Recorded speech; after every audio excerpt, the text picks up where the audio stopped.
창세기 44장 우리 지난번에는요 44장 17절까지 했어요. 그 다음에 44장 18절부터 이제 우리가 읽어나가는 차례입니다.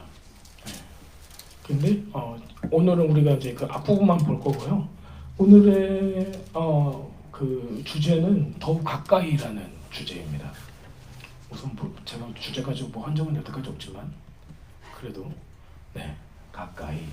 창세기 44장 18절을 우리가 잠시 같이 보도록 하겠습니다.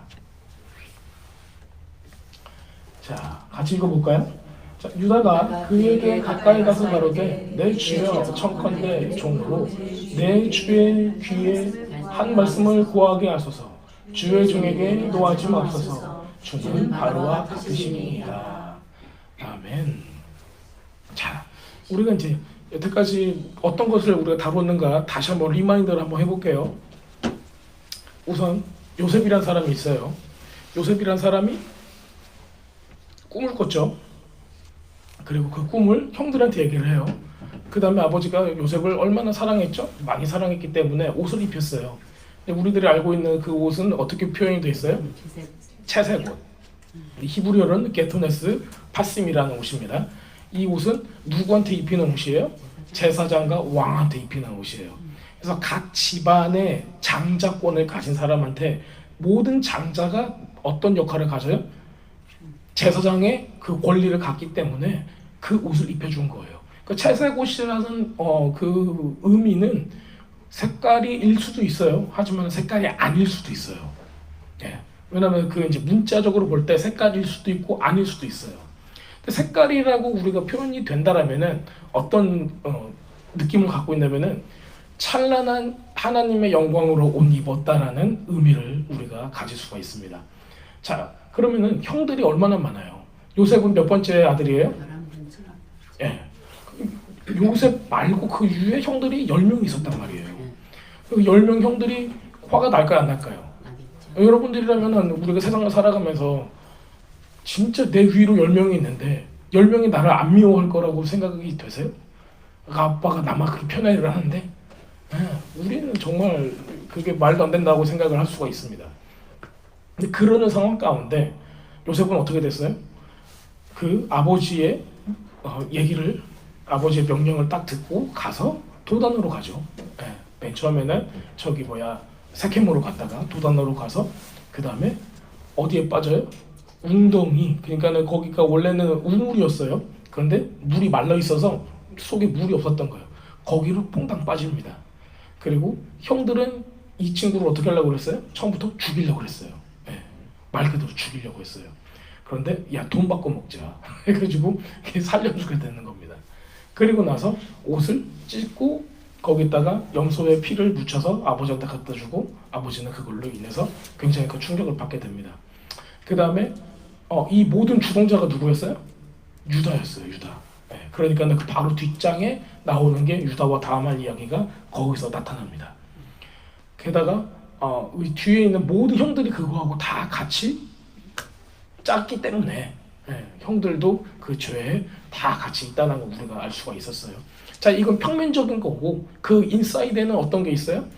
예수님이 요셉과 같은 그런 위치였어요. 그리고 아버지인 하나님께서 누구를 보내요? 요셉을 보내듯이 예수님을 보내신 거예요. 그래서 예수님께서 이 땅에 오셨는데 그 먼저 있던 형들과 같은 유대인들이 다 예수님을 좋아해요, 싫어해요? 다 싫어했어요. 그래서 어떻게까지 해요? 십자가에 못 박혀 죽기까지 죽음으로 몰아넣는 겁니다. 이 모습이 거기에서 이제 오버랩이 딱 되는 거예요.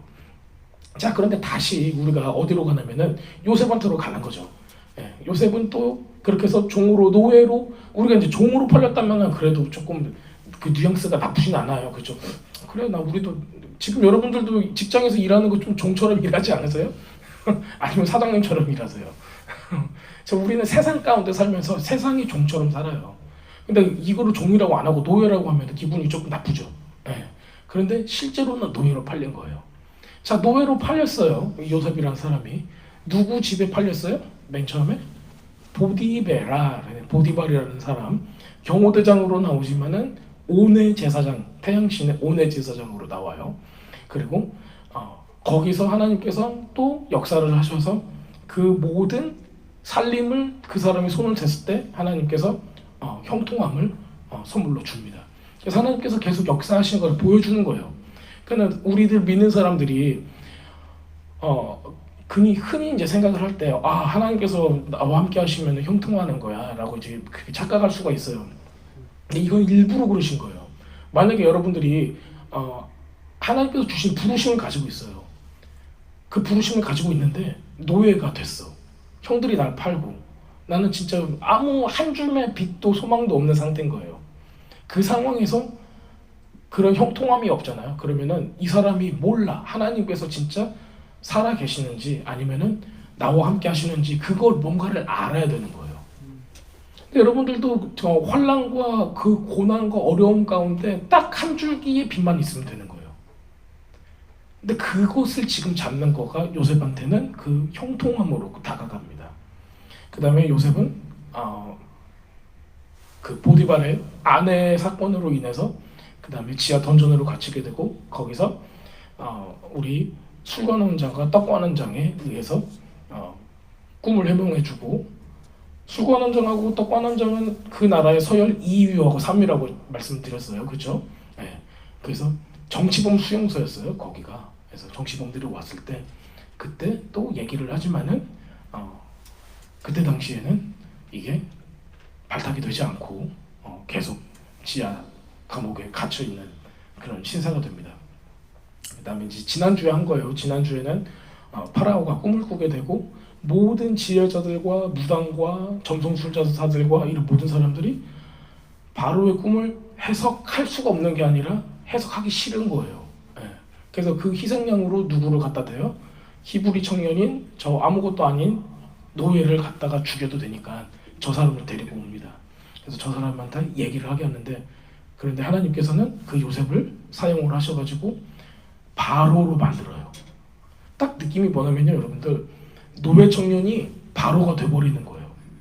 그 스토리가 이제 그 상황까지 이제 우리가 이제 지난주에 본 거예요. 그래서 우리가 지난주에 이제 또 오는 거가 바로 그 유다가 그 요셉과 마지막에 이야기하는 그 장면까지 우리가 이제 싹 훑었어요. 이제 바로 이제 거기가 클라이막스거든요. 네. 이제 그 클라이막스로 이제 우리 오늘 딱 들어가는 거예요. 제가 이제 앞부분을 왜 설명을 해드리냐면은 앞부분은 전혀 모른 채 여기를 들으면은 이게 생각이 없이 거기를 들으면은 이어지고자 하는 어떤 그런 그 메시아닉적인 그러니까 마지막 때를 향해서 풀고자 하는 이 창세기의 의도들이 여러분들한테 보이질 않아요. 왜냐면 우리들은 어떤 게 있냐면은 성경을 어렸을 때부터 배웠지만은 이게 굉장히 주입식으로 배웠어요. 그러니까 사고하지 않는, 그러니까 생각을 안 해. 우리는 생각하지 않고 그냥 듣고 그래서 당연히 이거는 이거라고 우리는 배워왔고 믿어왔단 말이에요. 근데 그 이상의 주님께서 주고자 하는 메시지가 있어요. 특별히 그 창세기에서는 더 큰 게 많아요. 창세기는 우리 창세기를 같이 공부해봐서 여러분도 아시겠지만은 요한계시록하고 굉장히 많이 밀접하게 연결이 많이 돼 있어요. 그래서 마지막 때를 굉장히 많이 잘 보여주고 있는 게 창세기의 부분들이 굉장히 많이 나옵니다. 자, 오늘 이제 특별히 제가 이 본문들을 계속 읽으면서 저한테 많이 다가왔던 거는 이 맨 처음에 주제가 되는 이 첫 단어였어요. 그게 이제 바이갓이라는 단어거든요. 네. 그래서 여기서 보게 되면은 유다가 그에게 가까이 가서 그는 요셉이에요. 요셉한테 가까이 가서 가로되 그래서 가까이 가다라는 바로 그 단어입니다. 네. 그 가까이 가다라는 단어를 가지고 이 나그시라는 단어거든요. 이거는 그래서 그에게 가까이 가서라는 단어가 돼요. 그래서 히브리 동사원형은 나가시. 근데 가까이 가는데 어느 정도 가까이 가는 거예요? 만질 수 있을 만큼 가까이 간다라는 의미를 딱 가지고 있습니다. 자, 여러분들 만질 수 있을 만큼 가까이 간다라는 거는 굉장히 가까운 거예요. 그렇죠? 제가 여러분들하고 좀 가까이 있는 것 같습니까? 근데 조금 먼 것 같죠? 예. 근데 쓱 가가지고 터치를 할 수 있을 만큼은 굉장히 가까운 거예요. 그렇죠? 예. 그 정도로 가까이 간다는 거예요. 자, 그런데 여러분들 이 배경을 한번 보세요. 유다가 있고요, 베냐민이 있고, 그 다음에 그 형제들이 차 있습니다. 그 앞에 요셉이 있는데, 우리는 요셉을 딱 여기서 이 본문에서 보여지는 요셉은 어떤 행색을 하고 있어요? 바로 왕의 모습을 딱 하고 있는 거예요. 자, 고대 사회 최고의 나라 중 이 바로 파라오의 그 위치에 서 있는 사람이 누가 내 앞에 가까이 올 수 있을까요? 경호원들도 있고 뭐 엄청난 그런 일입니다, 이거는. 네. 근데 가까이 가는 거예요. 그러니까 지금 이 유다라는 사람이 이 이집트의 애굽의 파라오 앞으로 딱 나가는데 무엇을 내놓고 나가는 거예요? 목숨 걸고 가는 거예요. 그러니까 우리는 하고 따따따딱 가가지고 그냥 안녕하세요 이렇게 얘기하는 정도가 아니라 굉장히 아주 심각한 상황 가운데 있는 거예요. 그 경호 부대들과 여러분들 뭐 영화만 봐도 그 이집트의 어떤 신전이나 그런 궁이나 뭐 이런 게 얼마나 어마무시하게 압도적인 그런 위험이 있는가를 여러분들 알고 계시잖아요. 근데 그곳에서 몸을 함부로 이렇게 움직일 수 있는가? 그거는 정말 불가능한 그런 상황입니다. 그래서 이제 우리가 나중에 출애굽기 때 보면은 모세와 아론이 파라오를 만나러 갔을 때도 굉장히 여러 가지 사건들이 일어나잖아요. 근데 이제 거기 그 부분을 모세가 들어갈 수 있었던 이유는 모세는 어렸을 때 거기 살았기 때문에 굉장히 잘 알고 있었기 때문에 굉장히 자연스럽게 들어가요. 근데 여기 이 부분 같은 경우는 유다가 지금 요셉이라는 그 사람한테 가는 거가 거의 불가능하다시피 되는 상태에서 지금 가까이 간 거예요. 그러니까는 지금 얘기하는 거 뭐냐면요, 주의 종에게 노하지 마옵소서라고 애원을 하면서 가는 거예요. 그러니까 자기의 목숨을 내놓고 가는 거죠. 어떤 상황이었죠? 바로 베냐민이 그 자기 짐에서 요셉이 쓰던 잔을 딱 발견을 한 거예요. 그리고 제가 지난번에 말씀드렸죠. 그 잔을 마치 이걸로 내가 요술을 부리는 줄, 내가 이걸로 점을 치는 줄 너희가 몰랐느냐 하면서 이제 굉장히 어떤 신비한 거인 것처럼 이렇게 연기를 하고 있는 상황인 거예요. 자, 우리가 이제 그 상황 가운데 저기 딱 이렇게 있는 겁니다. 자, 이것을 우리가 이제 보려면요, 거의 이 44장과 45장의 앞부분을 조금 읽으면 좋을 것 같아요. 제가 한번 읽어보도록 하겠습니다. 그러니까 창세기 44장 18절부터 45장 10절까지를 제가 읽도록 하겠습니다. 여러분들은 잘 따라오시면 될 것 같습니다. 다들 그게 있으시죠? 스마트폰이? 없으셔도 굉장히 내용을 다 알고 있기 때문에 어렵지 않으실 거예요. 자, 유다가 그에게 가까이 가서 가로되 내 주여 청하건대 종으로 내 주의 귀에 한 말씀 고하게 하소서. 주의 종에게 노하지 마옵소서. 주는 바로와 같으심이니이다. 이전에 내 주께서 종들에게 물으시되 너희는 아비가 있느냐 아우가 있느냐 하시기에 우리가 내 주께 고하되 우리에게 아비가 있으니 노인이요 그 노년에 얻은 아들 소년이 있으니 그의 형은 죽고 그의 어미에 끼친 것은 그뿐이로 그 아비가 그를 사랑하나이다 하였더니 주께서 그 또 종들에게 이르시되 그를 내게로 데리고 와서 나로 그를 목도하게 하라 하시기로 우리가 내 주께 말씀하시기를 그 아이는 아비를 떠나지 못할지니 떠나면 아비가 죽겠나이다. 주께서 또 주의 종들에게 말씀하시되 너희 말제 아우가 너희와 함께 내려오지 아니하면은 너희가 다시 내 얼굴을 보지 못하리라 하시기로 우리가 주의 종 우리 아비에게로 도로 올라가서 내 주의 말씀을 그에게 고하였나이다. 그래 우리 아비가 다시 가서 곡물을 조금 사오라 하시기로 우리가 이르되 우리가 내려갈 수 없나이다. 우리 말제 아우가 함께 하면 내려가려니와 말제 아우가 우리와 함께함이 아니면 그 사람의 얼굴을 볼 수 없음이니이다.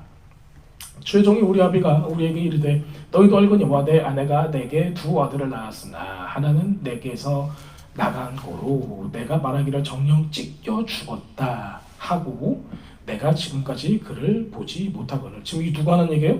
유다가 하는 얘기인데 어떤 걸로 하냐면 정령 찢겨 죽었다라고 지금 이 얘기를 하고 있는 거예요. 또 여러분들이 여기서 이제 볼 때 어떤 키워드가 있냐면요, 27절에요. 너희도 알거니와 내 아내가 내게 두 아들을 낳았으나 이렇게 또 있어요. 자, 여러분들 10명의 형들이 있는데 지금 유다의 입을 통해서 지금 요셉한테 설명을 하는데 아내가 넷이 있었다고 얘기해요? 아니면 하나만 있었다고 얘기해요? 아내가 하나인 것처럼 얘기를 해요. 그렇죠? 그 다음에 내게 두 아들이 낳았으나 그래서 그 두 아들만 자기 아들인 것처럼 얘기한단 말이에요. 그러면 레아의 아들들, 그 다음에 첩들의 아들들은 말 그대로 소외돼요. 네, 그 상황을 그냥 그대로 영락 없이 그냥 그대로 보여주는 거예요. 자, 그런데 이거 누구 입으로 나오는 거냐면은 유다 입으로 나온 거예요.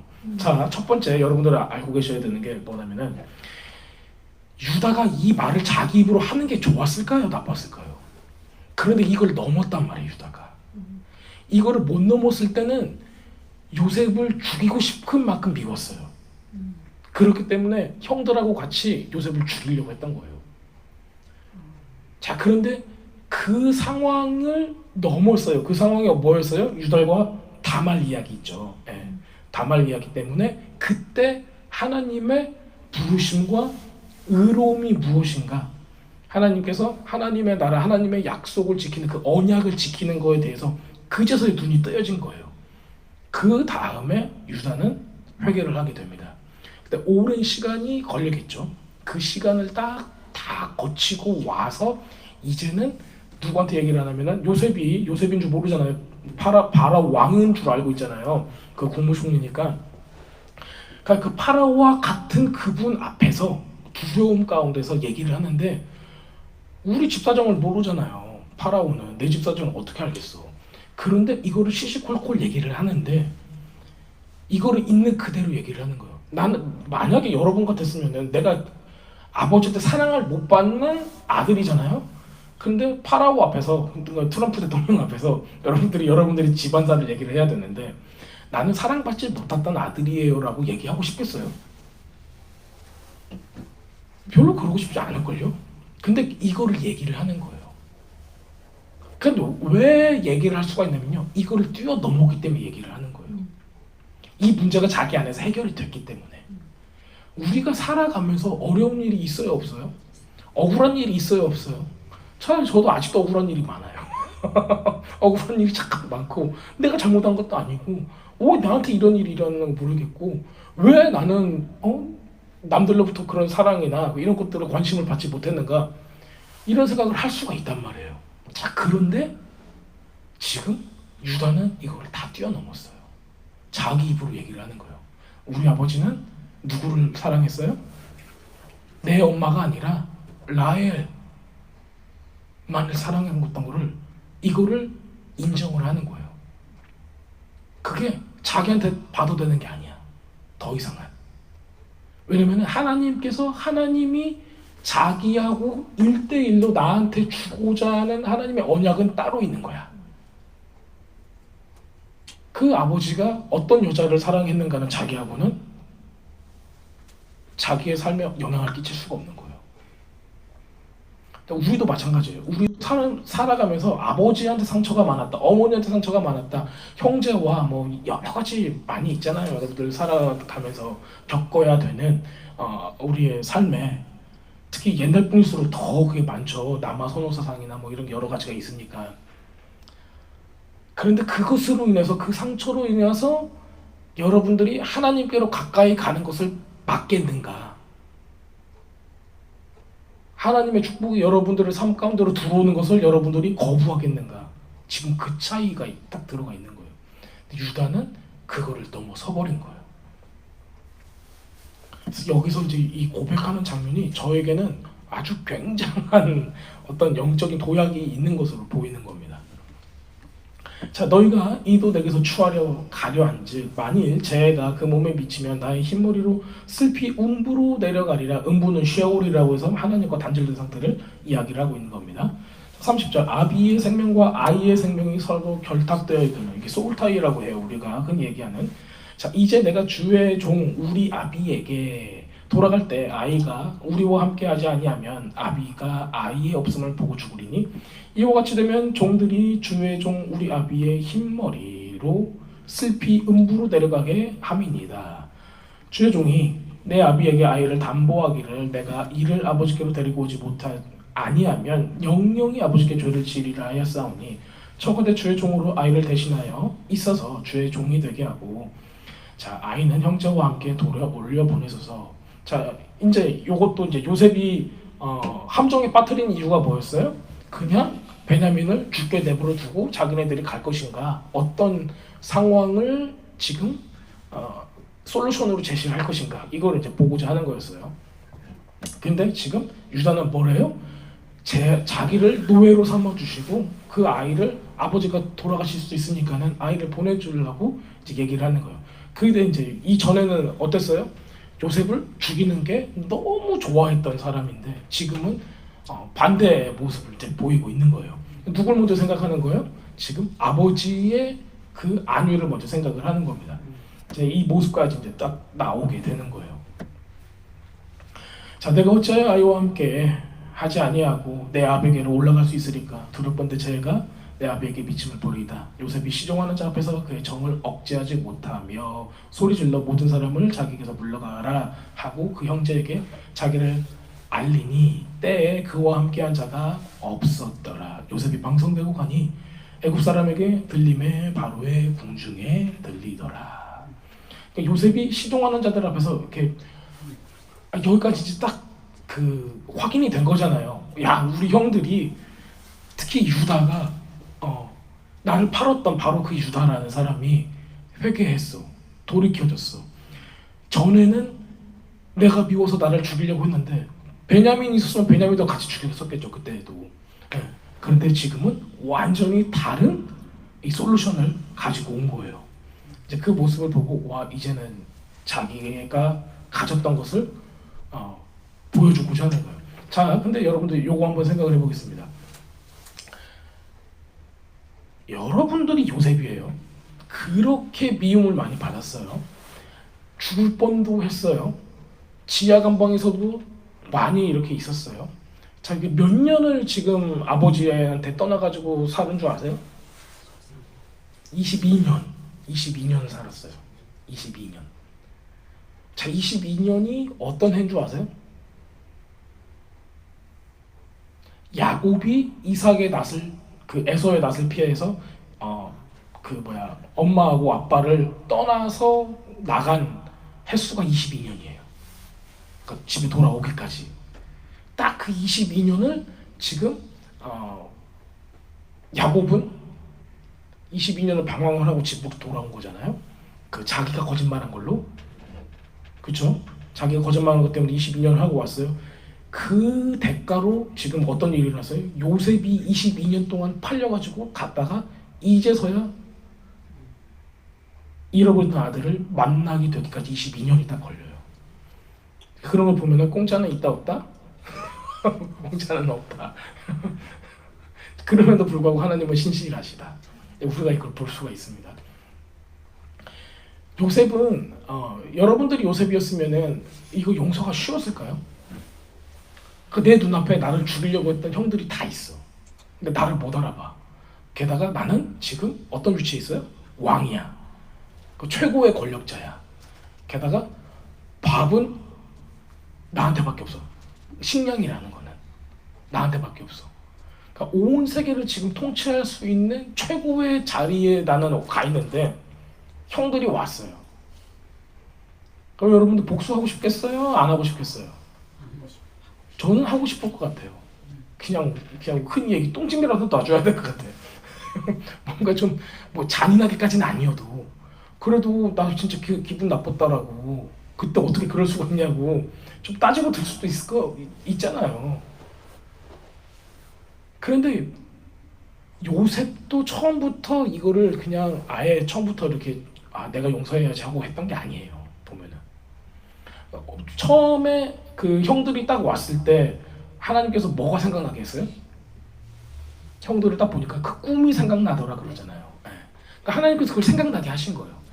그래서 그 딱 머릿속으로 형들이야 막 그 트라우마, 막 그 자기를 막 짓밟았던, 얼마나 맞았겠어요. 그게 그 구덩이에다 집어넣는데 그거 알았어 나 들어갈게 쏙 들어갔겠어요? 몇 대 맞으면서 들어갔겠지. 자, 피도 흘리면서 들어갔을 건데.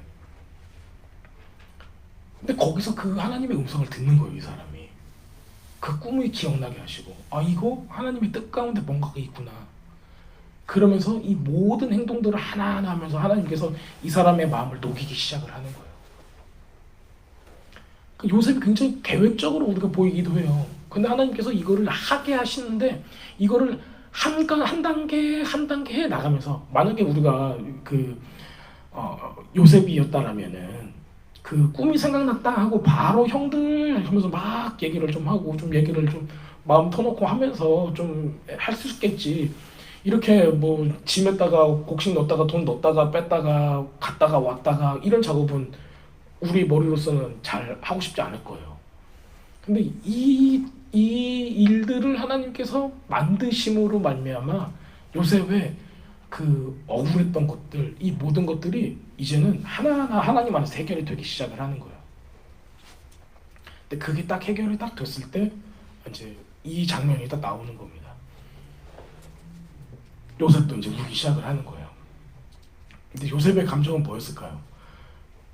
용서할 수 있게 된 거예요. 이제서야. 자기한테도 이제서야 자유함이 임하기 시작을 하는 거예요.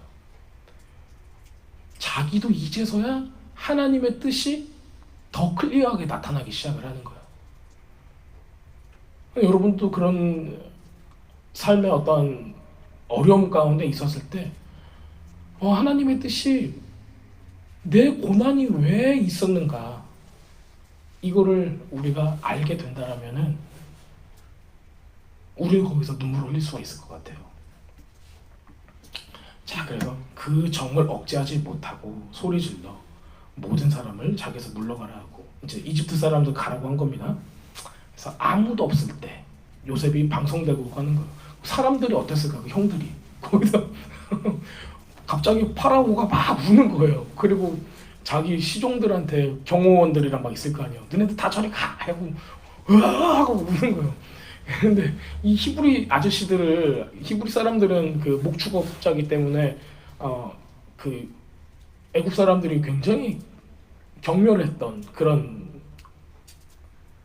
지위 가운데 있었던 사람이에요. 근데 왜 그러냐면요, 이때 이집트의 왕조들이 있는데 이집트 남부 쪽에서 이 유목민 출신의 어떤 사람이 나타나요. 그래서 그 사람이 반란을 일으켜서 이집트를 잠시 통치를 합니다.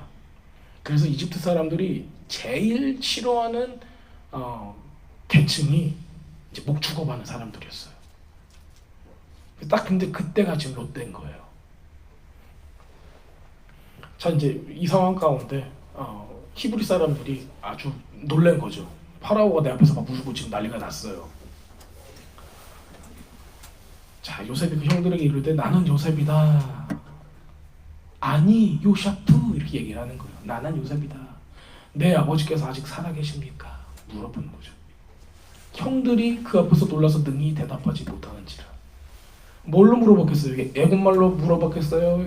히브리말로 물어봤겠어요? 당연히 히브리말로 했겠죠. 얼마나 어이가 없었겠어요. 여태까지 이집트말 쓰고 있다가 갑자기 막 울면서 히브리말을 딱 하는 거예요. 그러면서 나 요셉이라고 얘기를 하는 거예요. 그러니까 형들이 반가움보다는 두려움이 앞선 거예요. 진짜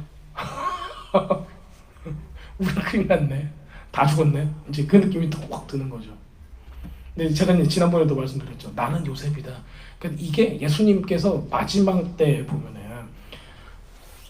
이 히브리 사람들을 다시 구원하시기 위해서, 회복시키기 위해서 주님께서 오셔서 내가 바로 예수다라고 얘기를 하고, 그 다음에 내 아버지께서 아직 살아계십니까? 이거는 우리 하나님께서 살아있음을 알겠느냐라고 얘기하는 거예요.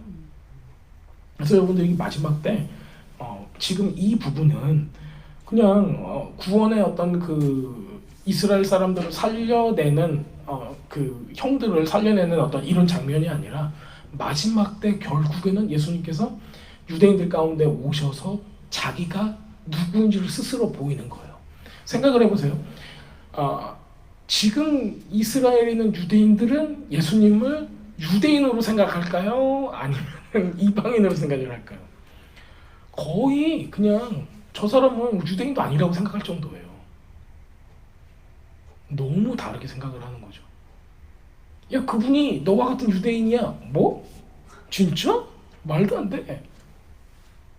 어떻게 그럴 수가 있니? 이렇게 얘기할 거예요. 마치 요셉이 뭘 입고 있었어요? 바로의 옷을 입고 있듯이, 마치 그 이방인을 대하듯이 예수님을 예슈아라는 히브리 이름이 있음에도 불구하고 다른 이름으로 부르고, 그 모습들 가운데 이 사람들이 진짜 예수님 메시아가 되신 예수님을 만나게 됐을 때 얼마나 놀랄까요? 그 모습을, 그 회복의 모습을 보여주고 있는 겁니다. 자, 요셉 형들에게 이르되 내게 가까이 오소서. 똑같은 단어가 또 쓰여지는 거예요. 가까이 오라고.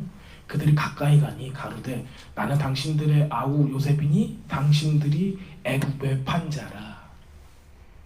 자, 여러분들 찔릴까요, 안 찔릴까요? 당신이 죽인 예수라 하고 지금 손에 못자국을 보여주는 거하고 똑같은 거예요. 딱 그 느낌인 거예요. 자, 애굽의 판자라고, 그 다음에는 이제는 너희가 당할 차례다라고 나와야 되는 게 우리 세상의 그거잖아요. 근데 그러질 않고 당신들이 나를 이곳에 팔았으므로 근심하지 마소서. 한탄하지 마소서. 왜 이게 세상의 이치잖아요. 이제 여기서 한숨 쳐야죠. 아, 큰일 났다. 나는 죽었구나. 이렇게 돼야 되는데 근심하지도 한탄하지도 말래요. 하나님께서 생명을 구원하시려고 나를 당신들의 앞서 보내셨나이다. 이 땅에 2년 동안 흉년이 들었으니, 우리 이제 지난주에 할 때 그 두 때라는 거 우리가 했었죠. 그래서 2년 동안 흉년이 들었으나 아직 5년은 오지도 않았어요. 기경도 못하고 추수도 못할지라 기경도 안 돼요. 자, 하나님 큰 구원으로, 여기서 이제 그 구원이라는 단어는 예슈아라는 단어입니다. 당신들의 생명을 보존하고 당신들의 후손을 세상에 두시려고 나를 당신들 앞서 보내셨나니. 자, 이겁니다. 이것도 똑같아요. 예수님께서 오시잖아요. 히브리 사람들한테, 유대인들한테 당신들을 살려두기 위해서 이랬어요 라고 얘기를 하는 거예요. 그런즉 나를 이리 보내신 자는 당신들이 아니요 하나님이시라. 이거를 요셉도 인정을 한 거예요. 이제서야. 자, 여러분들 고난을 당해보셨습니까? 어려운 일을 당해보셨어요? 각자 모든 사람들의 삶이 다르기 때문에 자기의 수준에 맞게 하나님께서 고난을 주시죠. 근데 그 고난을 우리가 통과할 때 왜 나한테는 이런 일이 일어날까? 저기 철수 엄마는 안 그러고 또리 아빠도 안 그러고 나는 왜 이런 삶을 살까? 우리는 그런 퀘스천 마크가 굉장히 많이 일어나요. 왜? 막 우리는 그런 거 많죠. 막 가게 흐르는 저주가 있나 이것부터 해서 나한테 어떤 안 좋은 영적인 뭔가가 흐르나, 여러 가지 고민들을 많이 하고 막 그래요. 우리들은 이 고난을 통해서 하나님께서 우리를 변화시키고자 하는 부분들을 잘 인지를 해야 됩니다. 자, 요셉 보면요, 요셉이 이 왕의 자리, 파라오라는 왕의 자리까지 올라가기까지, 그리고 이 사람이 하나님의 뜻을 이루어낼 때까지 성품이 준비가 되어야 될까요? 준비 아무 필요 없었을까요? 왜냐면 그때 아버지한테 했던 일이 뭐였어요? 요셉이 했던 일이 고자질이었잖아요. 고자질. 예. 저 사람이 혼났던 말도 상관없이 나는 진리만을 얘기해. 뭐 이런 거 있잖아요. 예. 나는 확실한 사람이야. 뭐 이런 사람들 많이 그러잖아요. 나는 한 번 아니다 하는 거는 아닌 사람이고 뭐 이런 거 있잖아요. 예. 우리는 이제 그런 그 대적과 같은 어떤 성품을 가지고 있는 거를 자랑하기도 해요. 그런데 주님께서는 원하셨던 게 뭐냐면은 이거를 깎아내길 원하셨던 거예요. 어떤 성품으로? 왕의 모습으로 준비되기까지. 자, 여러분들은 어떤 삶을 살고 계십니까? 자, 예수님은 온 우주의 왕이에요. 그렇죠? 네. 그리고 여러분들은 그 예수님의 뭐예요? 신부세요? 똘망이세요? 뭐 어떤 거 하고 싶으세요? 자, 우리가 가지고 있는 위치라는 게 있는 거예요. 자, 그러면 온 우주의 왕이 되신 그분의 파트너로, 신부로 우리가 이 세상을 살아가야 되는데, 우리의 삶은, 그러니까 여러분들의 성품과 여러분들의 행동과 여러분들의 생각은 어느 정도 그 레벨에 맞춰져 있으세요? 왕 같으세요? 왕비 같으세요? 깡패 같으세요? 어느 정도 여러분들은 성숙해 계신가요? 그럼 하나님께서는 우리를 어느 정도까지 원하실까요? 어느 수준으로? 우리가 이거에 대해서 생각을 많이 하셔야 돼요. 하나님께서 요셉을 딱 보고, 우리 요셉의 삶을 보고, 야, 요셉 진짜 그 구덩이에도 빠지고 너무 힘들었을 거야 막 이렇게 그냥 얘기하고 있다가, 그러다가 결국에는 하나님을 잘 믿었기 때문에 이렇게 됐구나라고 종교적으로 생각하시면 안 된다는 거예요. 이 사람은 순종을 했어요. 어려움 가운데서도 하나님께서 나를 빚어가시도록 나를 내어드릴 수 있는 사람이었던 거예요. 그리고 그 모습 가운데 하나님께 순종을 했을 때 준비가 되고, 그 준비가 딱 될 때 하나님의 시간과 자기가 순종하는 시간이 딱 맞았기 때문에 하나님의 때 쓰임을 받을 수가 있었던 거예요. 우리도 마찬가지입니다. 모든 사람이 다 각자의 삶 가운데 자기의 삶을 살고 있어요. 다 똑같은 한 번의 삶이라는 것과 다 주어져 있다는 거예요. 자, 그것 가운데 우리가 주님의 신부로 준비가 되는 어떤 일정한 분량으로 우리가 성장이 되는가 안 되는가, 이건 누구한테 달려있는 거예요? 그건 우리 본인한테 달려있는 거예요. 자, 우리들이 신앙생활을 하면서 가장 중요한 거는 여러분 뭐라고 생각하세요? 첫 번째, 하나님 만나는 거죠. 인카운터죠. 그렇죠? 네, 회개의 어떤 체험, 회개하라 천국에 가까우느니라 주님께서 말씀하시죠. 그래서 우리는 천국에 뭐 하게 되는 거예요? 발을 한 걸음 내딛는 거예요. 그러니까 시작인 거예요. 시작. 그게 다가 아니에요. 그런데 우리 현대 기독교에서는 어떻게 가르쳐요? 믿음으로 구원에 이른 걸로만 얘기를 해요. 그냥 거기까지만. 그 뒤는 몰라, 없어. 없는 것처럼 얘기를 하는 거예요. 자, 근데 거기는 시작인 거예요. 시작. 그러니까 주님께서는 우리한테 뭘 원하시는 거예요? 어느 정도까지 성숙하기를 원하실까요? 누굴 닮아가래요? 예수님을 닮아가래요. 근데 그거를 우리가 강조를 안 해요. 예수님 닮아가는 그 모습을. 그러니까 우리가 처음에 하나님을 딱 만났으면은 요셉의 삶을 통해서도 보여지듯이 우리가 하나님의 성품을 그대로 닮아야 되는 거예요. 그래서 우리 안에 계신 예수님께서 이제 드러나기 시작을 해야 되는 거예요. 자, 여러분들 이제 삶을 살아가실 때 누구하고 얘기도 하고 막 하실 때 뭐가 나오세요? 아이 저거 막 하면서 이렇게 막 이게 나오세요? 아니면은 정말 예수님과 같은 모습과 행동과 그런 언어와 이런 것들이 나오세요? 뭐가 나오세요?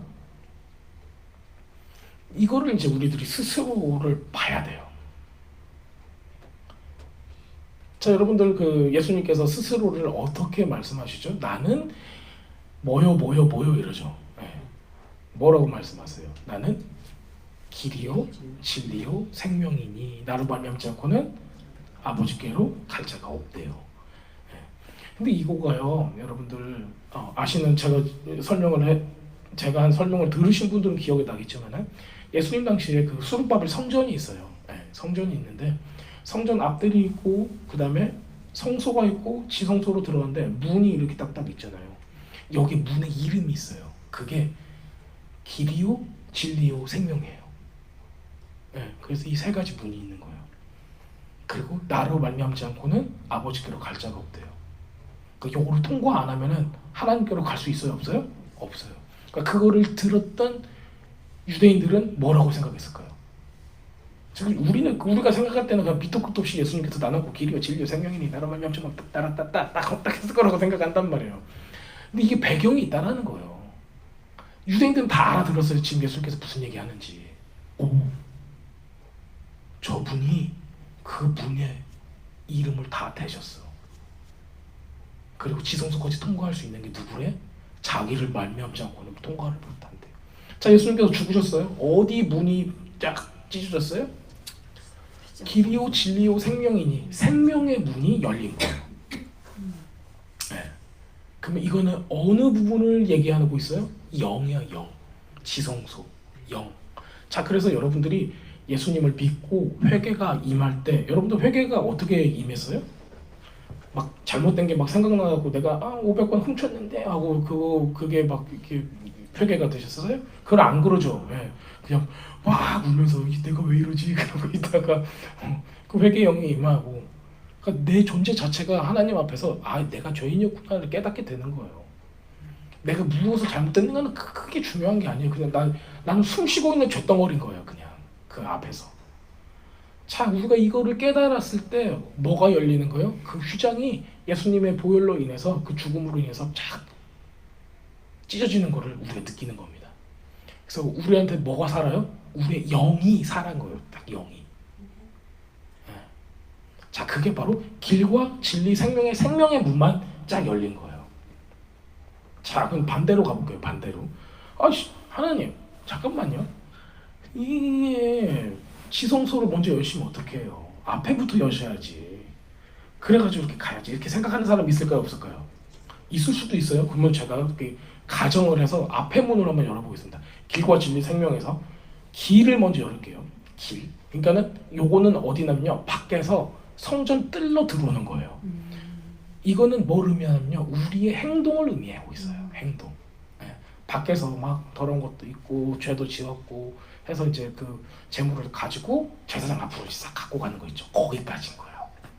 자, 우리가 삶을 살아가면서 우리의 재물을 가지고, 우리의 마음을 가지고 지금 어디까지 간다? 성전까지 온다. 곧 딱 거기까지인 거예요.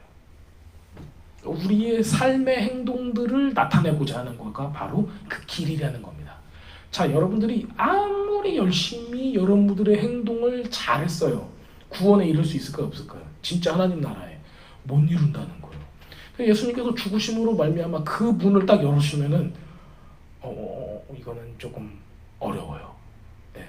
왜냐면요, 문이 두 개가 더 있잖아요. 자, 그럼 그 다음으로 가볼게요. 그러면 길은 우리가 나중에 한다고 생각을 하고 진리로 한번 가보죠.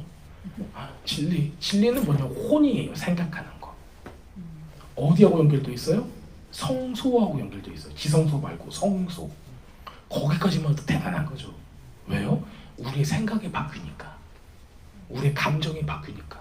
자, 우리가 화나는 게 대부분 어떤 부분 때문에 화가 나요? 감정 때문에 화가 나요. 감정 때문에. 우리가 기분 좋은 것도 뭐 때문에 기분이 좋아요? 감정 때문에 기분 좋아요. 자, 제가 저기를 보고 어머 진짜 이쁘다 이랬어요. 그러면은 기분 좋아할 사람이 여기 계신 분들 중에 누구는 있을 거예요. 그렇죠? 이게 감정이에요. 우리는 어떤 얘기 듣는 걸로 인해서 나한테 칭찬하는 줄 알고 내가 좋을 수도 있어요. 그런데 그냥 나는 혼잣말로 뭐라고 얘기했는데 그거를 딴 사람이 듣고 자기한테 욕한 건 줄 알고 기분 나쁠 수도 있잖아요. 그러니까 우리는 근거가 없는 거에 의해서 기분이 왔다 갔다 해요. 그게 감정이에요. 실체가 없는 거예요. 자, 그런데 이 감정이 말씀으로 인해서 내 생각과 감정이 주님의 말씀으로 조절이 되는 거예요. 그렇게 되면은 이제는 내가 다른 것으로 인해서 시험 들거나 기분 나빠하거나 감정의 기복으로 인해서 하나님의 나라에 어떤 사역을 할 때 이것을 버리고 도망가거나 하질 않는 거예요. 이제 그게 감정이라는 부분입니다. 자, 감정을 성화시키려면 어떻게 해야 될까요? 감정을 성화시키려면 말씀을 우리가 계속 파야 돼요. 왜냐면 감정은 요겁니다. 내가 무슨 생각을 하고 있는가요? 내가 무슨 생각을 하고 그 생각에 얼마큼 집중하고 있느냐예요. 자, 이거를 여러분들이 아무리 해도 구원에 이룰 수 있을까요? 그게 안 된다는 거예요. 그러니까 주님의 보혈로 맨 처음에 해야 될 거는 말 그대로 우리 영 가운데 생명을 주시는 거였어요. 그래서 그 보혈이 흘렸을 때 그 휘장이 딱 찢어지면서 지성소가 열려버립니다. 우리 영이 생명이 딱 들어왔어요. 자, 그 다음에는 주님께서 뭐라고 말씀하시는가요? 구원을 이루라라고 하셨을 때 바로 말씀을 통해서 생각과 감정을 하나님 앞에 돌이키고 그 다음에 우리의 삶의 행동들 모든 것들이 삶의 방향들이 주님 앞에 성화되는 걸 얘기를 하고 있는 거예요. 이렇게 됐을 때 우리는 마지막에 누굴 닮았다고 그래요? 예수님 닮아간다라는 얘기를 하는 거예요. 실수가 있을까요? 없을까요? 당연히 있겠죠. 실수가 있어도 말씀을 통해서 깨닫고 변화되고 주님을 갈망하고 찾아가면은 우리의 삶은 한 걸음 한 걸음 변화가 돼가는 거예요. 그런데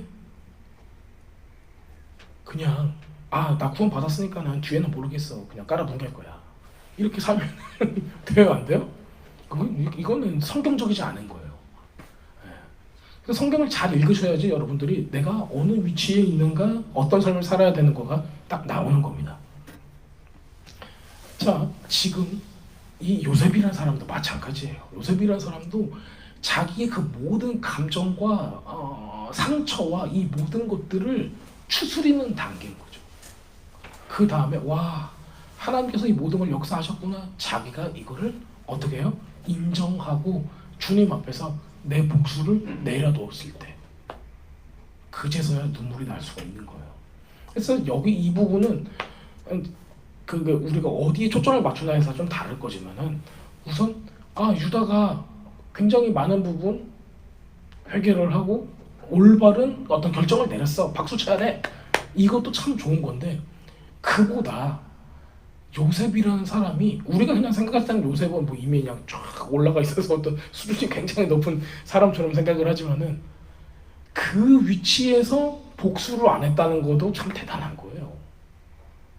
왜냐면 하나님의 뜻이었구나라는 것을 인정한 거죠. 내가 복수하는 게 의미가 없구나, 나는 철저히 하나님의 언약을 이루는 그런 사람이었구나, 이거를 아는 거예요. 자, 여러분은 근데 이게 좀 있는 것 같아요. 나는 하나님의 도구래요, 이런 단어를 쓰잖아요. 그러면은 기분 좋으세요? 하나님 나 이용만 하는 거야? 뭐야? 나는 막 그렇게 막 당하고 여러 가지 당했는데 이제서 와서 나를, 저 사람들 용서하라고? 이게 말이 돼? 그런 분들이 가끔씩 계세요. 여러분들은 어떻게 말씀하실래요? 나 정말 힘들었어. 여러분들 그 요셉이라는 사람이 여러분들 앞에 있어요. 나이 30 조금 넘었겠죠. 이제 30부터 이제 이걸 했으니까. 아주 혈기왕성하고 똑똑하고 이집트의 파라오와 같은 모습을 딱 하고 있는 바로 그 사람이, 이제는 내가 복수할 수 있는 위치와 모든 게 딱 충족이 되는데 형들이 너무 착해졌어. 형들이 너무 착해져가지고 손을 못 대겠네. 그래서 이 사람이 만약에 인간적으로 생각을 한다면은, 왜 하나님 나만 이렇게 복수도 못하게 하고 나를 사용한다는 거가, 이용한다라는 말로 우리가 아다르고 어다르다고 이렇게 표현을 한다면 어떻게 할까요? 이런 사람들이 간혹 하다가 신앙생활 하다가 있을 수가 있어요. 하나님 나를 사용하소서 막 이랬는데, 이렇게 말고요.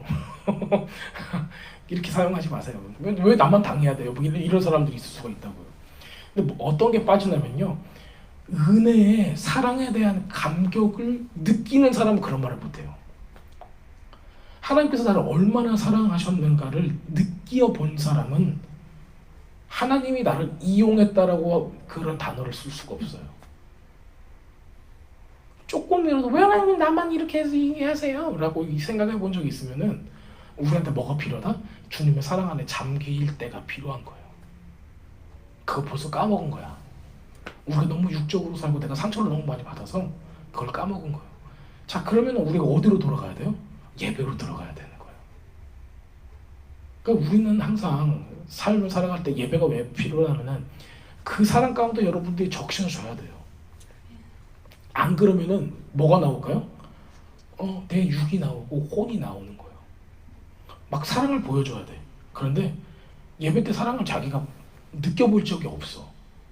그러면 뭐가 나와요? 내가 만들어낸 게 나오는 거예요. 그래서 어느 정도 딱 수준이 되면은 그 감당을 못하겠다고 얘기하는 거예요. 하나님께서 나를 사용한 게 아니라 이용한 게 되는 거예요. 나는 내 모티베이션이 사랑이 아니잖아요. 그렇기 때문에 지금 이제 우리 요셉의 모습을 통해서 이런 부분들을 저는 아주 충분히 느낄 수 있다고 생각을 합니다. 자, 하나님께서 또 역사하셨던 이런 모습을 또 우리가 보는데, 우리 8절에 보면은 그런즉 나를 이곳으로 보낸 분은 당신들이 아니고 하나님이시라. 하나님 나를 바로의 아비를 삼으시며, 표현이에요. 바로의 아비를 삼으셨대요. 이게 하나님께서 주신 그때 당시의 표현이에요. 세상에 어떤 사람이 바로의 아비라는 표현을 쓸 수가 있을까요? 그러니까 그 미츠라임, 우리가 애굽이라고 하는, 이집트라고 하는 그 미츠라임이라고 하는 이 히브리어 단어가 나타나는 건 세상이에요. 세상. 미츠라임, 애굽은 세상을 뜻해요. 바로 그냥 그 히브리어 단어의 뜻이 세상을 뜻해요. 근데 그곳에 세상의 왕이 누구예요? 파라오예요. 파라오예요. 그런데 거기에 아비래요. 자, 여러분들이 지금 우리 이 세상을 살아갈 때 우리는 이걸 이분법으로 놓으면 어떻게 되냐면요, 와, 세상의 공중권세 잡은 자들, 뭐 세상적인 것들 해가지고 우리 굉장히 죄악시 여기기도 해요. 그런데 우리가 이곳에 있는 이유는 뭐예요? 우리를 무엇으로 지금 삼으신 거예요? 하나님께서? 여러분들이 바로 요셉이에요. 그리고요, 여러분들이 세상에서 어떤 자와 같이 돼야 되는 거예요? 바로의 아비와 같은 자가 돼야 되는 거예요. 자, 지금 2년이 지났어요. 뭐가 2년 지났어요? 기근이 2년 지났대요. 기근이 2년. 자, 여러분들의 주변을 보세요. 라햄이라는 단어가 있어요. 히브리어 단어 라햄. 뭐예요? 빵, 떡, 음식을 뜻해요. 그래서 베이트 라햄 하면은 베들레헴, 베이트 라햄 뭐예요? 집인데 무슨 집이에요?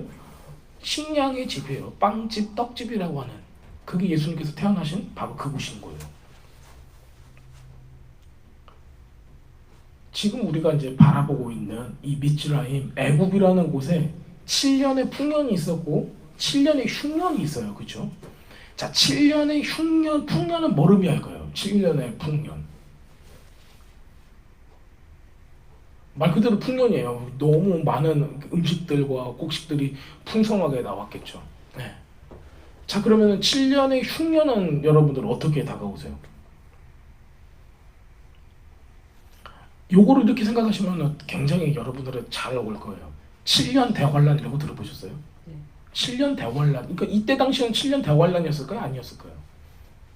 이때 이 히브리 사람들, 이때 이 이집트 사람들, 그때 고대 근동 지방에 있는 사람들은 지금도 그 비석을 발견을 했어요. 지금도 이집트에 가면은 그 비석이 있어요. 그 마을에 나일강 그 하류 어귀에 있는 그 마을이 있는데, 알헬린가 하는 그 마을이 있어요. 그 마을에 비석으로 만들어놨어요. 7년 동안에 기근이 있었다라는 거를 비석에다가 이 문자로 써놨어요. 그래서 거기다가 점을 7개를 막 찍어놨더라고요. 보니까는 점을 7개 찍어놓고 이게 7년 동안에 흉년이 있었다라는 의미라고 그걸 써놨더라고요. 오늘 봤어요. 저도 고고 가시는 분이 그 사진 찍어서 올린 거를. 역사적인 일인 거예요. 그때 당시 사람들은 세상이 다 끝났을 거예요. 7년 동안의 흉년이면 누가 살아남겠어요. 지금도 마찬가지인 거잖아요. 여러분들이, 우리가 이 삶을 살 때 여러분들을 풍족하게 먹일 수 있을 만한 영적인 그런 말씀을 여러분들이 그냥 배부르게 먹을 수 있으세요? 요즘에? 그러면 요즘이 여러분들 그냥 전 세계적으로 봤을 때 지금이 풍년인 것 같아요? 흉년인 것 같아요? 왜냐면 우리 예전에는 그 리바이벌가는 어떤 그런 어떤 집회들도 굉장히 많았었고, 하나님께서 역사하셔가지고 뭐 아주사 부흥이네, 어떤 그 어웨이크닝 무브먼트들이 있었었고, 굉장히 은혜 받을 만한 어떤 때가 있었잖아요. 근데 그 때가 휙 지나고 뭐 예배 모임이 됐건 말씀 모임이 됐건 뭔가 조금 아리송한 이런 상황 가운데 어중간하고 이렇게 팬데믹이 딱 생기면서 교회들은 거의 한 40% 정도는 다 없어져 버렸어요. 네. 숫자가 교회에 다녔던 사람들 40% 정도가 이제 안 나온대요. 그리고 어린이들 뭐 그냥 다른 부서들 사역 있잖아요. 그 사역들도 40% 정도는 회복이 안 됐대요. 뭘 의미할까요? 그 전까지는 그냥 다 왔어요. 그냥 종교적으로, 습관적으로. 지금은 어떤 사람만 와요? 그래도 신앙생활 하겠다는 사람만 오는 거예요. 근데 그 와중에서도 없어요. 우리의 영을 정말 풍족하게 채워줄 만한 게 없다고요. 자, 그러면 지금이 어떤 때 같으세요? 지금이 조금 흉년 같지 않으세요? 느낌이? 참 세상이에요. 세상은 언제든지 풍년일 수도 있지만은 그 시기를 딱 지나잖아요. 이 우리가 생각하는 그 7년이라는 게 딱 그 7회가 아닐 수가 있어요. 왜냐면은 풍년 하면은 7이라는 숫자는 완전함이잖아요. 그래서 완전히 풍년이었어 그때는. 그 다음에 흉년일 때는 완전히 흉년이야. 자, 그런데 그 흉년에 음식을 저장해서 때에 따라서 먹일 수 있을 자가 누구냐는 거예요. 때에 따라 영적인 양식을 먹일 수 있을 자가 누구냐는 거예요. 자, 여러분들은 그러면은 요셉으로 여러분들은 부르심을 받았어요? 안 받았어요? 다 받았어요. 왜냐면요, 요셉은요 메시아의 표상이에요. 자, 메시아의 표상은 뭐냐면요, 예수님의 그림자 같은 역할을 하는 거예요. 자, 여러분들은 예수님의 그림자 같은 역할을 하실까요? 그게 여러분들 부르심 중에 하나일까요? 굉장히 여러분들 이거는 너무 당연한 거예요. 우리가 이 세상을 살아갈 때 누구처럼 살아간다? 예수님, 내 마음에 예수님이 있고 예수님의 그 사랑을 전하려면은 우리도 누구처럼 행동을 해야 된다? 예수님처럼 해야 된다요. 그러면 그 중에서 꼭 없어요, 꼭 필요한 거, 그 중에 하나가 뭘까요? 말씀이에요. 제가 이제 예전에 이제 공부를 막 하고 박사 공부를 하고 있었어요. 막 공부를 하는데 우리 박사 하려면 이제 거의 대부분은 사역자들이잖아요. 목사님들이잖아요.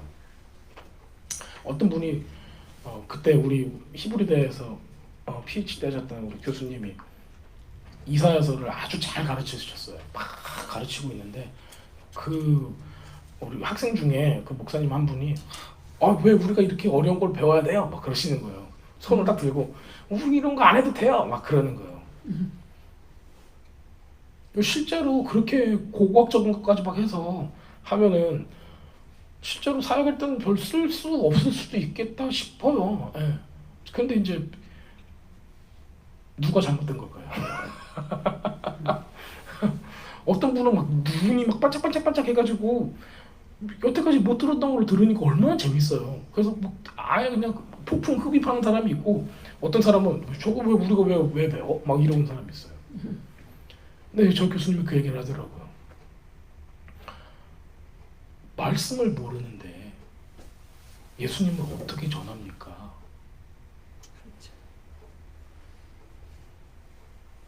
근데 우리가 말씀 모르고 전하는 게 진짜 많다고요.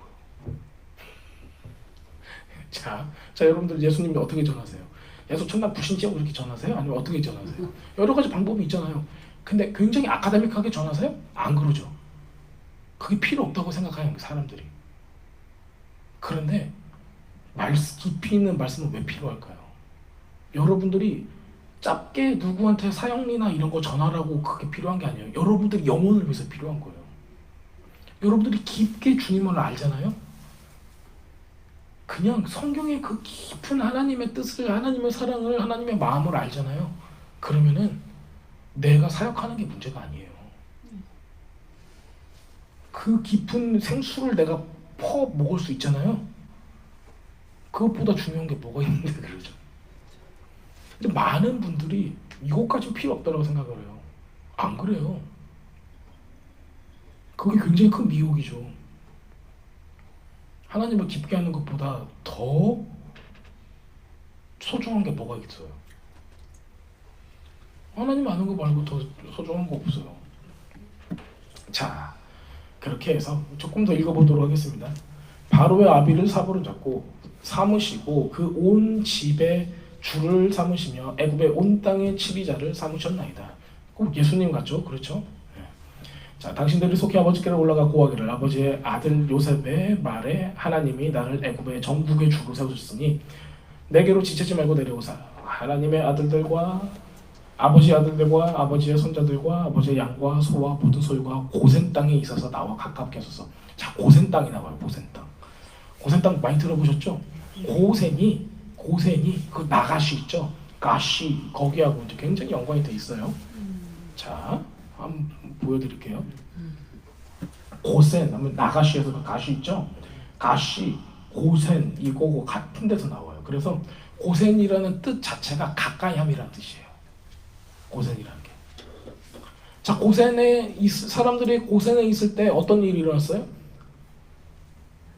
하나님께서 고센 땅을 지켜주시고 보호해 주시고 여러 가지 애굽의 그 귀신들을 그 악한 영들을 칠 때 이스라엘 백성들은 피해를 받아요, 안 받아요? 안 받는 거예요. 자, 그런데 그 고센의 뜻이 뭐예요? 하나님과 가까이함이에요. 자, 여러분들이 이 세상을 살아갈 때 환난을 두려워하는 이유가 뭐예요? 심판받기 때문에 환난을 두려워해요. 근데 여러분들이 심판의 대상이에요, 아니에요? 자, 그래도 여러분들은 어디에 살아요? 세상에 살잖아요. 그래서 두려운 거예요. 나도 심판의 대상에 어떻게 하다가 같이 옆에 이렇게 세트로 이렇게 그냥 어떻게 도매금으로 갈까봐 그런단 말이에요. 그렇잖아요. 우리가 세상에 물들어 있으면. 근데 우리는 어디에 있어요? 고센에 있다라는 거예요. 여러분 그거 꼭 잊어먹으시면 안 돼요. 나는 어디에 있다?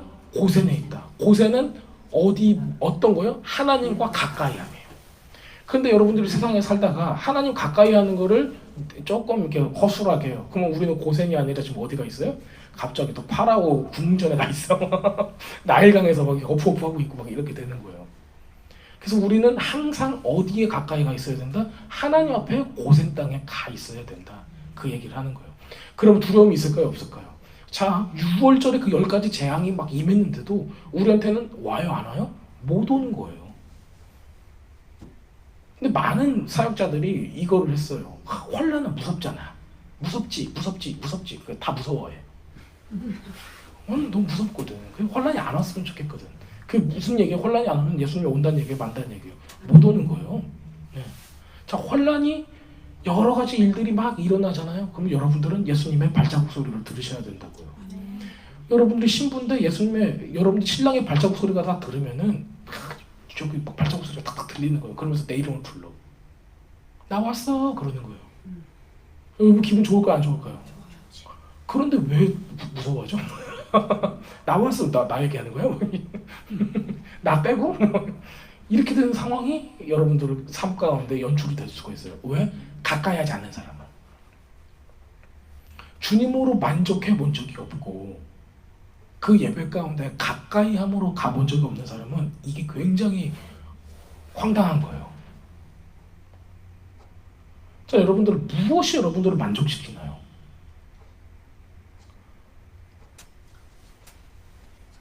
여러분들 먹은 것 중에서 제일 맛있었던 게 뭐예요? 기억도 안 나죠? 매일 먹은 게 다 똑같잖아, 그쵸? 네, 그놈이고 먹어본 맛이 다 그 맛이고 뭐 얼마나 잘해봤자 뭐 다 그렇고. 예배도 그렇게 생각하세요, 여러분들? 예배도 저 예배도 다 똑같지 않아요? 그렇게 생각하시면 안 돼요. 진짜 예배에 어떤 부흥이 있잖아요. 무서울 정도예요. 왜냐면 예배 딱 드리고 야, 하나님께서 이번엔 또 어떻게 역사하지? 왜냐면은 그렇게 예배를 강하게 드리잖아요. 몸이 피곤해. 몸이 피곤해. 왜냐면 우리 팔짝팔짝 뛰잖아요. 예전에 우리 정말 찬양 심하게 했을 때는 몸을 가만히 안 두고 계속 3시간 막 이렇게 뛰잖아요. 강시처럼 뽕뽕뽕하고. 근데 그렇게 과격하게 예배를 딱 드리고 나면은 몸이 가만히 있을까요? 몸은 아프잖아요. 그런데 예배 때는 또 우리는 열심히 또 달리게 되는 거예요. 근데 하나님께서 역사하면은 정말 할 때마다 달라져요. 예배는 할 때마다. 자, 시간이 굉장히 많이 지났어요. 그래서 빨리 끝내도록 하겠습니다. 죄송합니다. 네. 자, 그 나가시라는 단어 이제 우리가 꼭 가까이함이라는 단어가 고센하고 연결이 된다. 이거 여러분들 잊지 않으시면 좋겠습니다. 자, 헬라어에서는요, 엔지두라는 단어를 써요. 네. 이 단어가 굉장히 많이 나옵니다. 우리가 이제 나가시라는 단어가 어디서 많이 나오냐면요, 창세기에서 가까이 나가 가로되 주께서 의인을 악인과 함께 멸하십니까? 라고 아브라함이 그 하나님께 막 얘기할 때 있죠. 그 뭐야 소돔과 고모라 명할 때 그때 또 창세기에서 그가 가까이 가서 그에게 입을 맞추니 아비가 그 옷의 향취를 맡고 그에게 축복하여 가로되 내 아들의 향취는 여호와의 복 주신 밭의 향취로다. 뭐예요? 저기 뭐야 이삭을 속였던 그 야곱의 바로 그때 나왔던 그 모습이고요. 또 유다가 그에 가까이 가서 가로되 우리가 방금 읽었던 창세기 44장 그 모습입니다. 자, 근데 요게요 헬라어로 바뀌잖아요. 언제 쓰여지냐면요 회개하라 천국에 가까워하느니라 할 때 그 가깝다라는 단어를 써요. 또 언제 쓰냐면요 마태복음 21장에 저희가 예루살렘에 가까이 와서 강남산 벳팍에 이르렀을 때 그 예루살렘에 가까이 갔다 할 때 그 단어를 또 써요. 또 조금 나쁜 이야기이긴 하지만 누가복음 22장에는 이렇게도 쓰여요. 예수께 입을 맞추려고 가까이 하는지라. 누가? 예수께서 이르시되 유다야 네가 입 맞춤으로 인자를 파느냐. 그때 가까이 할 때도 그때도 똑같은 걸 써요. 자, 히브리서 7장에는 이렇게 쓰입니다. 율법은 아무것도 온전케 못할지라 이에 더 좋은 소망이 생기니 이것으로 우리가 하나님께 가까이 가느니라. 야고보서에서는 또 이렇게 나타납니다. 하나님을 가까이 하라. 그리하면 너희를 가까이 하시리라. 이 똑같은 단어들이 계속 이렇게 쓰이는 거예요. 자, 이렇게 가까이 주님을 가까이 하는 사람이 된다라면은 어떤 게 있냐면요. 하나님의 그 충만한 영광을 보게 된다는 겁니다. 자, 그래서 결국에는 우리들이 추구해야 되는 가까움은 처음에는 자기의 목숨을 버릴 정도로 두려움을 극복하고 그 관계를 회복시키기 위해서 유다가 바로와 같은 요셉한테 다가갔던 그 가까움 있잖아요. 그 가까움은 결국 하나님의 나라에 가까워져 가는 그 모습을 우리한테 보여주고 있는 거예요. 즉 이스라엘이 주님 앞에 회복되는 부분들, 더 가까이 가는 그런 부분들을 우리한테 보여주고 있습니다. 자, 넘어가겠습니다. 이런 부분은. 자, 여기 또 있네요. 요한계시록 3장 20절. 볼지어다 내가 문밖에 서서 두드리오니 누구든지 내 음성을 듣고 문을 열면 내가 그로 들어가 그로 더불어 먹고 그로 더불어 나로 더불어 먹으리라. 만물의 마지막이 가까웠으니 여기도 가깝다라는 단어 썼죠. 서로 근신하고 기도하라. 무엇을 열심히 서로 사랑하라. 사랑은 허다한 죄를 덮느니라. 이게 마지막 때하고 이제 연결이 되어 있다는 것을 이제 보여주고 있는 겁니다. 여러분들 저건 되게 요한계시록 3장 20절 같은 경우는요, 여러분들이 꼭 기억하고 계셔야 돼요. 왜냐면 이게 고대근동 사회에서는 언약을 맺을 때 요거를 했어요. 그러니까 누군가가 문 밖에서 두드려요. 그래서 그 음성을 듣고 들어가서 같이 먹는 거 있잖아요. 식사를 같이 하는 거. 그게 언약식이었어요. 그래서 6월절도 식사로 되죠. 네. 그래서 그 언약식이 똑같은 거예요. 그래서 우리한테 주님께서 이 이야기를 쓰는 이유가 주님께서 나한테 들어오셔서 나하고 같이 먹는다라는 거는 어떤 걸 의미하는가? 바로 언약을 의미한다는 거예요. 하나님께서 그 언약으로 인해서 나에게 주시는 은혜가 결과로 나타나는 그런 것들을 의미를 하고 있습니다. 자, 마지막에 다윗의 시가 있습니다. 시편. 제가 요거만 읽고 오늘 말씀은 설명을 마치도록 하겠습니다.